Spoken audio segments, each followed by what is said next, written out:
Welcome to today's webinar presented by supercoder.com.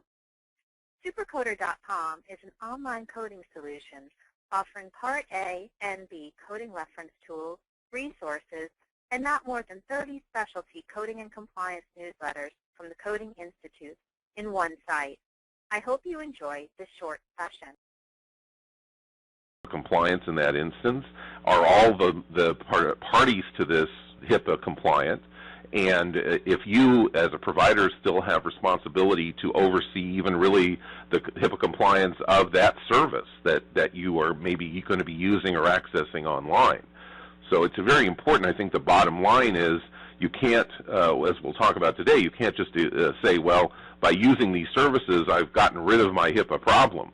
If anything, you've added to your HIPAA issues, because that is going to be a resource or issue that most likely would be looked at from an enforcement standpoint. If you were, for example, to be audited, or if an issue came up and your HIPAA compliance was to be looked at, that participation in some kind of online or cloud service is going to be as much of the concerns of HIPAA compliance as what's going on in one's office if you're the provider.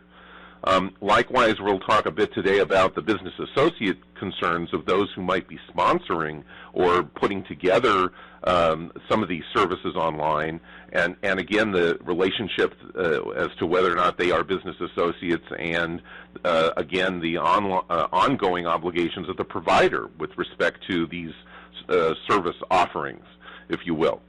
So you should have in front of you our presentation slides, and we'll try to follow those and let you know where we are in the slides, and also some ideas of where we might be giving more information that you might add to the information we've provided.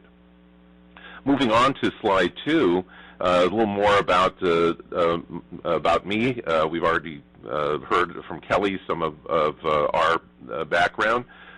We've been doing this for about 30 years, and in that time frame where HIPAA and HIPAA rules have come into play, we've assisted clients and others in trying to understand the HIPAA rules and then trying to comply with them. And in recent years, we've gotten involved both from a provider standpoint and from a developer standpoint in trying to understand if HIPAA is implicated with respect to services like this, online services or in the cloud services, and then trying to either avoid HIPAA requirements or comply with HIPAA requirements, and making sure that there are appropriate procedures in place. Clearly from our standpoint, if we're involved from the planning stage, we can be more effective, although we've also helped people who get in trouble. But by that point, you're often in a position where it's kind of catch-up. You have to maybe develop new policies and procedures or freshen things that you've already done, and work towards meeting the requirements of a regulatory agency. As we'll talk about, this is an area where the paper is as important as the procedures, the things you do.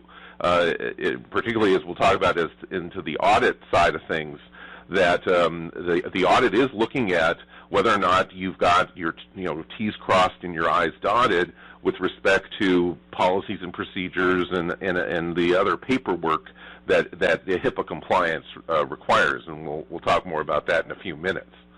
Moving on to slide 3 in our agenda today, first we'll kind of remind ourselves what we're really talking about, some of the examples of being online or being in the cloud with respect to healthcare, and then from that we can then deduce, well, here's where we start to think about HIPAA issues and what some of those issues might be.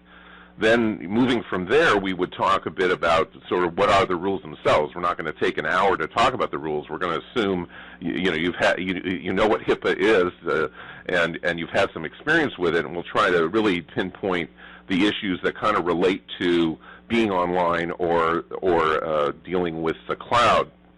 And then we'll spend a few minutes talking about this audit process, and specifically this audit protocol, which says, here are things we're going to be looking at, and actually there's up to 77 different things that are being looked at in terms of compliance, but really talking about a few of them that I think really relate to this activity of being online or in the cloud. Then we'll take a few minutes to talk about some recent settlement, and in particular. SuperCoder is the fastest growing online reference tool with more than 25,000 subscribers. Call 866-228-9252 to get a free product demo or sign up at supercoder.com for a 7-day free trial.